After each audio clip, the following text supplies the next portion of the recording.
आपण बघत आहोत सराव संच 5.1. मागच्या व्हिडिओमध्ये आपण बघितले होते त्यातले 1 ते 3 प्रश्न आजच्या व्हिडिओमध्ये आपण बघत आहोत चौथ्या प्रश्नापासून.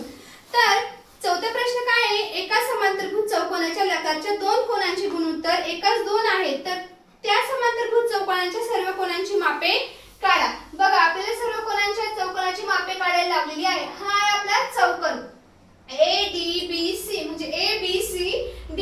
आपला A दिलेला आहे 2x, B दिलेला आहे x. आपल्याला त्यांनी उदाहरणामध्ये एकाच 2 दिलेला आहे, त्याच्यामुळे आपला B किती आहे x आणि A किती आहे 2x आहे. बघा तर A अधिक B म्हणजे A अधिक B हा कितीचा आहे 180 म्हणजे 180 म्हणजे 180. मग 2x A ची व्हॅल्यू आली 2x, B ची व्हॅल्यू आली x इक्वल टू 180. मग 2x अधिक x किती झाले 3x झाले. मग 3x बरोबर 180. मग x बरोबर 180 इंटू 3. मग हा 3 कुठून आला, जो हा 3 इथला आहे त्या 3 ला आपण इथे घेतला, हा x इथे लिहिला. मग 3 ने 180 ला भागायचा आहे. जेव्हा आपण 3 ने 180 ला भागतो तेव्हा x चं उत्तर निघतं, म्हणजे 3 6 जा 18 आणि इंटू किती उरले खाली 0 जसा तसा आला, म्हणून आपलं उत्तर किती आलं x बरोबर 60 आलेलं आहे. मग b आणि d आपल्याला काढायचं आहे, b आणि d. आता जर b बरोबर 60 आलाय तर d बरोबर पण किती येणार 60च येणार, म्हणून b आणि d किती आला 60 आला. तर आपल्याला a चं क्रॉस मध्ये काय आहे c आहे. मग c इंटू a, मग c आहे आपला 2, a आहे आपला 2 आणि c आला आपला 60. म्हणजे या 60 ला हे करायचं आहे, आपला c आणि a 2 आहे. मग आपली अमाउंट आली d ची आणि b ची 60. मग 60 ला 2 ने गुणायचं तर 120 येतं, म्हणून c आणि a आपल्याला सर्व कोनांचे मापा काढायला लावलेले होते त्यांनी, म्हणून हा आला आपला 120. मग पहिला आला 60, x आला 60, नंतर आला 120 आणि नंतर आला 60 आणि 120. आता बघा आपला x आला 60, d आला 60, a आला 120, c आला 120. म्हणून सर्व कोनांची मापे आपण काढलेली आहे. आपल्याला जेव्हा हे चौकोन दिलेलं असतं किंवा स्क्वेअर दिलेला असतो, याच्यावरून या आकृतीवरून आपल्याला सर्व माप काढता येतात आणि खूप सोप्या पद्धतीने आपण हे सम सॉल्व केलेलं आहे. एक्झामला जरी विचारलं गेलं पेपरला, जेव्हा आपल्याला एका 2 दिलेला असतात तेव्हा आपण पहिली ही डायग्राम जर पेपर मध्ये दिलेली नाही किंवा आपल्या पुस्तकात दिलेली नाही, पहिली ती आपण काढून त्यांना माप द्यायची. ज्यावेळेस आपण ही माप देतो त्यावेळेस आपल्या जिथे कुठे अमाउंट आहे, आपला पूर्ण AB हा पूर्ण स्क्वेअर 180 अंशाचा असतो, हे माइंड मध्ये सेट करायचं आणि त्याच्यानंतर आपण हे पूर्ण उदाहरण त्या पद्धतीने सॉल्व करायचं. आता आपण नेक्स्ट बघत आहोत. आता आपण बघत आहोत त्यातलाच 5वा प्रश्न. 5वा प्रश्न काय आहे बघा, त्यांनी आपल्याला पहिल्यांदाच हे दिलेलं आहे की आपण डायग्राम काढून मापा करणार आहोत. तर आपल्या उदाहरण 5वा प्रश्न काय आहे, समांतरभुज ABCD चे कर्ण परस्परांना बिंदू O मध्ये छेदतात. जर AO 5, BO 12 आणि AB 13 तर ABCD समभुज आहे हे दाखवायचे आहे. म्हणजे आपल्याला ते समभुज आहे की नाही ते दाखवायचे आहे. बघा AB 13 आहे, BO 12 आहे, AO 5 आहे. मी डायग्राम काढले, डायग्राम मध्ये ते माप दाखवलेले आहे. तुम्ही पण अशाच प्रकारची डायग्राम काढायची आणि त्याच्यामध्ये हे माप दाखवायचे. मग AO किती आहे 5 आहे, BO 12, AB 13. मग AB चा वर्ग 13, 13 चा वर्ग किती आला, AB चा वर्ग काढायचा, AB इथे. मग AB चा वर्ग काय अमाउंट आहे 13, मग 13 चा वर्ग किती येतो, त्याच्यासाठी वर्ग पाठ पाहिजे. पहिल्याच पेज वरती आपण वर्ग काढले तरच आपल्याला वर्ग काढता येतात, नाहीतर तुम्ही इथं जर 13 चा वर्ग चुकीचा लिहिला तर पूर्ण तुमचं मेथड चुकणार आहे. आता तुम्ही 8वीला किंवा 7वीला नाही 9वीला आहे, म्हणून तुम्हाला सांगते, वारंवार मी हीच गोष्ट सांगत असते की वर्ग पाठ करा, वर्ग काढता आले पाहिजे. मग 169. मग AO चा वर्ग अधिक OB चा वर्ग. मग AO चा वर्ग किती आहे 5, BO चा वर्ग किती आहे 12, म्हणजे ही अमाउंट आहे. मग आपण 5 चा वर्ग 12 चा वर्ग, 5 चा वर्ग किती येतो 25 आणि 12 चा वर्ग 144. मग AO चा वर्ग OB चा वर्ग यांची बेरीज केली तर ती आली 169.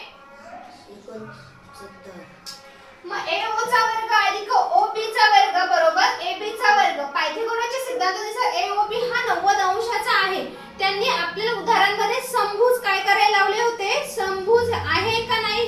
दाखवायला लावलेले होते. मग बघा याची आणि याची अमाउंट काय आहे, सेम आलेली आहे. म्हणून पायथागोरसच्या प्रमाणानुसार आपण त्याचं माप काय आहे, हे कोण समभुज आहे ते आहे की नाही दाखवायला लावलेले होते. आता आपण यातला 6वा प्रश्न बघणार आहोत. आता आपण बघत आहोत 6वा प्रश्न. 6वा प्रश्न काय आहे, आकृती 5.12 मध्ये PQRS व ABCR हे दोन समांतरभुज चौकोन आहेत. P 110 आहे. P कुठे आहे, इथे. मग P हा 110 आहे, तर ABCR च्या सर्व कोणांची मापे काढा. A B C आणि R म्हणजे ह्या सर्व कोणांचे काय काढायचे आपल्याला, मापे काढायचे आहे. बघा खूप सोपं आहे. तुम्हाला बुक मध्ये पण डायग्राम दिलेली आहे. फक्त थोडं कॉन्सन्ट्रेशन देऊन म्हणजे थोडं काळजीपूर्वक शिकवता जर लक्ष दिलं तर तुम्हाला कधी कोणतेही उदाहरण विचारलं तरीही पेपर मध्ये डोळे झाकून तुम्ही सॉल्व करशाल. पण ते लक्ष दिलं तर, नाहीतर नाही होणार. बघा SPQ हा किती आहे, 110. मग ARS ARS 110. ABC 110. मग ARC BRC equal to 180. Okay, हा कोण किती अंशाचा आहे, 180 अंशाचा आहे. मग BRC माहिती का नाही, BRC किती आहे तो माहिती नाही.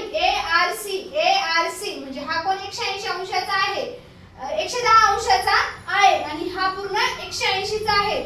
ARC हा 110 चा आहे आणि हा जो पूर्ण कोण आहे तो 180 चा आहे. ARC किती आहे, 110 आणि हा पूर्ण ABC हा 180 चा आहे. मग BAR मी इथे लिहिला 180 मध्ये 110 गेले तर किती उरले, 70. म्हणजे BAR आपला किती आला, 70 आला. मग BAR बघा BAR हा जर 70 आहे तर BCR हा किती असेल, BAR जर 70 आहे तर BRC किती असेल, 70. कारण तो त्याचा ऑपोजिट कोन आहे. कोणत्याही कोनाचा ऑपोजिट कोन हा 30 संख्या येत असते. म्हणून लक्षात ठेवायचं की आपण तिथे लिहिताना मेन्शन करायचं ऑपोजिट किंवा विरुद्ध कोन. बरोबर, सेमी वाल्यांनी ऑपोजिट लिहायचं, मराठी मीडियम वाल्यांनी विरुद्ध कोन लिहायचे. म्हणून BCR आणि BAR हे विरुद्ध कोन आहे. मग BCR हा 70 आहे आणि BAR बी 70 आहे. तर आपल्याला ह्या सर्व कोणांची त्यांनी मापे काढायला लावलेली होती. तर आपण बघा ARC 110 अंशाचा. ओके, मग ABC 110 अंशाचा. BAR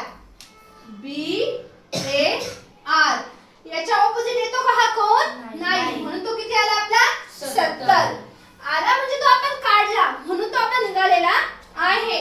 मग BCR याच्या ऑपोजिट कोन काय आहे, BCR, तर तो पण काय आहे, 70 अंशाचा आहे. याच्यामध्ये कोणाला काही क्वेरी आहे का, समजलं हे सम. तर अशा प्रकारे आपण 5.1 मधला 6वा प्रश्न एकदम सोप्या पद्धतीने शिकवलेला आहे. याची जर कोणाला काही क्वेरी असेल तर ती मला सांगा. आणि व्हिडिओ आवडला असेल तर चॅनलला सबस्क्राइब करा. नवनवीन व्हिडिओ बघण्यासाठी चॅनलला सबस्क्राइब करा. कोणाला काही क्वेरी असेल तर कमेंट मध्ये तसं सांगत चला.